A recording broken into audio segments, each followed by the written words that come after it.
नमस्कार प्रिय दर्शकों, स्वागत है आपका हमारे YouTube चैनल। बहुत समय पहले की बात है। एक छोटे से गांव में सत्यवती नाम की एक बुढ़िया रहती थी। उसका जीवन बेहद साधारण था, लेकिन उसकी भक्ति असीम थी। वह भगवान विष्णु की परम भक्त थी और अपने दिन का अधिकांश समय उनकी आराधना में व्यतीत करती थी। सत्यवती हर सुबह स्नान करके तुलसी के पौधे के सामने दीप जलाती और मन में भगवान का ध्यान करती। उसकी भक्ति ऐसी थी कि लोग उसे विष्णु भक्त कहकर सम्मान देते थे। सत्यवती के 3 बेटे थे, विनोद, माधव और धर्मपाल। समय के साथ तीनों बेटों की शादी ऊंचे घरानों की कन्याओं से हो गई। विनोद की पत्नी सुरेखा, माधव की पत्नी शशि और धर्मपाल की पत्नी चंद्रिका थीं। ये तीनों महिलाएं धनी परिवारों से थीं और अत्यंत सुंदर और आकर्षक थीं, लेकिन उनका स्वभाव स्वार्थी और कठोर था। शादी के कुछ ही दिनों बाद से बहुओं के स्वभाव ने अपना असली रूप दिखाना शुरू कर दिया। सुरेखा का स्वभाव सबसे ज्यादा तुनक मिजाज था। वह अक्सर सत्यवती से कहती, माँ जी, ये हर समय का पूजा पाठ बंद कीजिए। हम इस घर में भी सुख शांति चाहते हैं। आप अपने भगवान में खोई रहती हैं और घर का ध्यान रखने वाला कोई नहीं। सत्यवती ने विनम्रता से उत्तर दिया, बेटी, भगवान विष्णु ही मेरे जीवन का आधार हैं। उनकी कृपा से ही सब कुछ है। मैं जितना समय पूजा में बिताती हूँ, उससे अधिक आनंद और शांति मुझे कहीं नहीं मिलती। सुरेखा ने हंसते हुए कहा, माँ जी, ये सब बातें पुराने समय की हैं। आजकल जीवन में आगे बढ़ने के लिए इन सब चीजों का त्याग करना पड़ता है। इधर शशि, जो सबसे ज्यादा अभिमानी थी, अपनी सास की गरीबी का मजाक उड़ाते हुए कहती, माँ जी, हमारे घर में तो हर चीज की भरमार थी। यहाँ आकर मुझे लगता है कि मैं किसी गरीब घर में आ गई हूँ। ये कैसी जिंदगी है। चंद्रिका, जो चालाकी और मक्कारी में माहिर थी, ने कहा, माँ जी, आप भी थोड़ा आराम कर लिया करो। अब समय आ गया है कि हम घर का भार अपने हाथों में ले लें। आप बस पूजा पाठ किया कीजिए, बाकी सब कुछ हम संभाल लेंगे। सत्यवती ने अपनी बहुओं की बातें सुनी, लेकिन उसने कभी किसी का विरोध नहीं किया। वह जानती थी कि संसारिक बातें क्षणिक हैं और उसकी असली शक्ति उसकी भक्ति में ही है।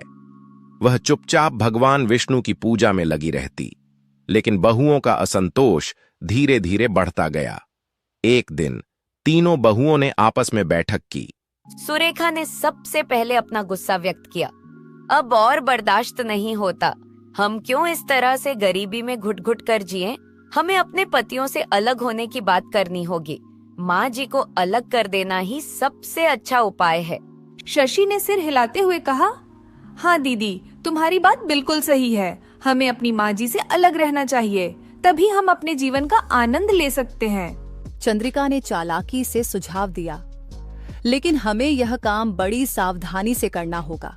हमें अपने पतियों को इस तरह से मनाना होगा कि वे खुद ही माँ जी से अलग होने का निर्णय लें। तीनों ने अपने अपने पतियों से बात करने की योजना बनाई।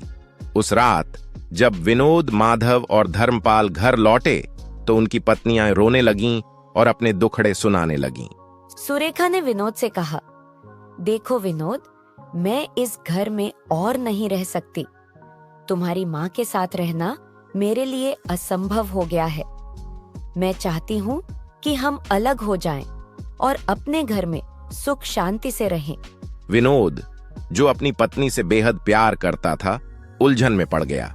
उसने कहा, लेकिन माँ को अकेला छोड़ना ठीक नहीं है। वह इस उम्र में अकेले कैसे रह पाएगी? फिर इधर शशि ने माधव से कहा, तुम्हारी माँ ने तो हमारा जीवन नर्क बना दिया है। अगर तुमने फैसला नहीं लिया तो मैं तुम्हें छोड़कर चली जाऊंगी। माधव भी अपनी पत्नी की बातों से परेशान हो गया। उसने सोचा, माँ को अकेला छोड़ना गलत होगा, लेकिन पत्नी के बिना मैं कैसे रहूंगा? चंद्रिका ने धर्मपाल से कहा, तुम्हें अपनी माँ के प्रति बहुत ज्यादा जिम्मेदारी निभाने की कोई जरूरत नहीं है। हम अलग होकर भी उन्हें देख सकते हैं, लेकिन एक साथ रहने से हम सब दुखी रहेंगे। धर्मपाल, जो हमेशा अपनी पत्नी की बात मानता था, उसने भी इसे सही समझा और तीनों भाइयों ने अपनी माँ के पास जाकर उसके सामने प्रस्ताव रखा। विनोद ने माँ से कहा, माँ, हम सोच रहे हैं कि अब हमें अलग हो जाना चाहिए। हमने बहुत कोशिश की, लेकिन अब और नहीं हो सकता।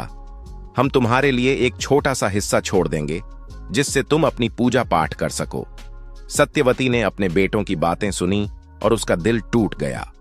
उसकी आंखों में आंसू आ गए, लेकिन उसने अपने दुख को छिपाते हुए कहा, बेटा, अगर यही तुम्हारी इच्छा है तो मैं इसे स्वीकार करती हूं।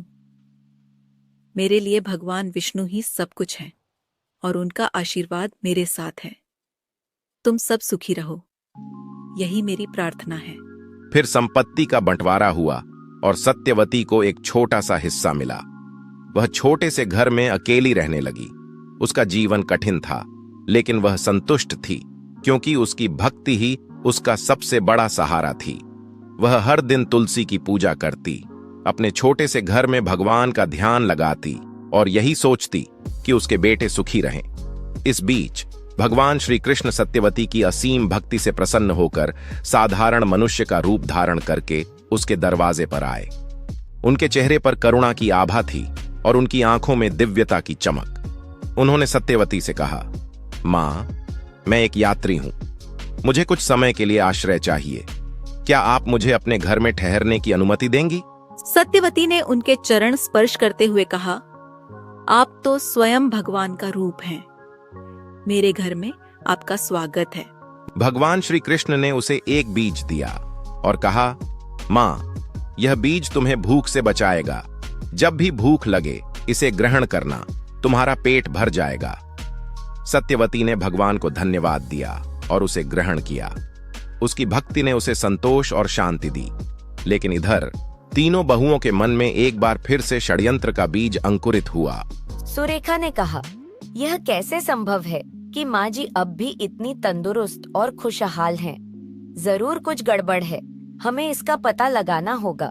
शशि ने कहा, हाँ दीदी, यह हमें जानना होगा कि आखिर माँ जी को यह शक्ति कहाँ से मिली है। चंद्रिका ने चालाकी से कहा, मुझे लगता है कि यह सब तुलसी के कारण है। वह तुलसी का पौधा जो माँ जी की सबसे प्रिय चीज है, अगर हम उसे नष्ट कर दें तो माँ जी की ताकत भी खत्म हो जाएगी। तीनों बहुओं ने एक षड्यंत्र रचा। एक दिन जब सत्यवती अपने भगवान की पूजा के लिए बाहर गई हुई थी, तो तीनों बहुएं उसके घर में घुस गईं। सुरेखा ने घर के सारे सामान को उठाकर नाली में फेंकना शुरू कर दिया। शशि ने कहा, देखो, अब इस घर में कुछ भी नहीं बचा। माँ जी अब कैसे जीवित रहेंगी? चंद्रिका ने तुलसी के पौधे को उखाड़कर नाली में फेंक दिया और बोली, अब देखो, माँ जी की शक्ति खत्म हो जाएगी। लेकिन जैसे ही उन्होंने तुलसी का पौधा नाली में फेंका, उसी क्षण उन पर महापाप का असर शुरू हो गया।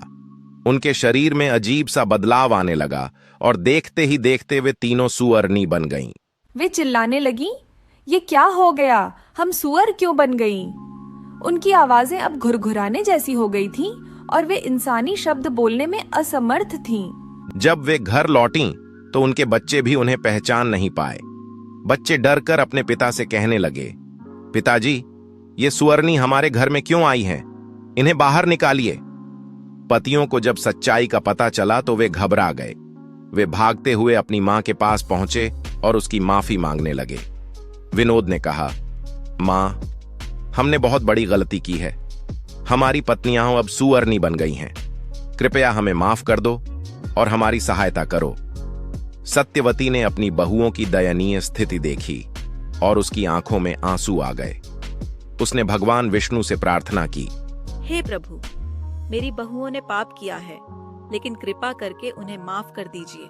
उन्हें फिर से मनुष्य बना दीजिए। उसी समय एक महान साधु वहां आए। उनकी उपस्थिति में सत्यवती ने उनसे उपाय पूछा। हे साधु महाराज, मेरी बहुएं अब सुअरनी बन गई हैं।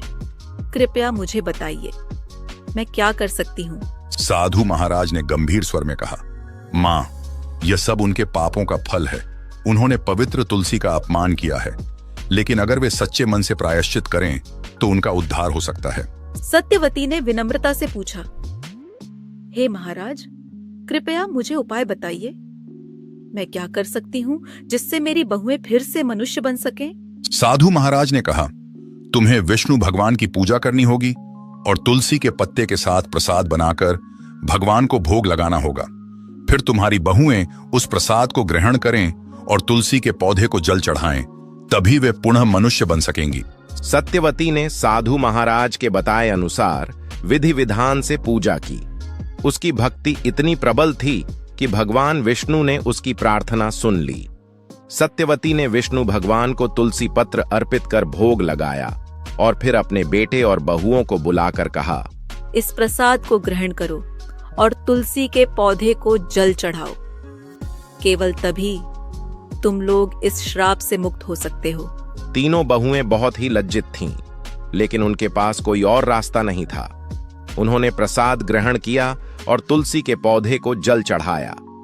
भगवान विष्णु उनकी सच्ची प्रायश्चित को देखकर प्रसन्न हुए और उनकी कृपा से वे तीनों फिर से मनुष्य बन गईं।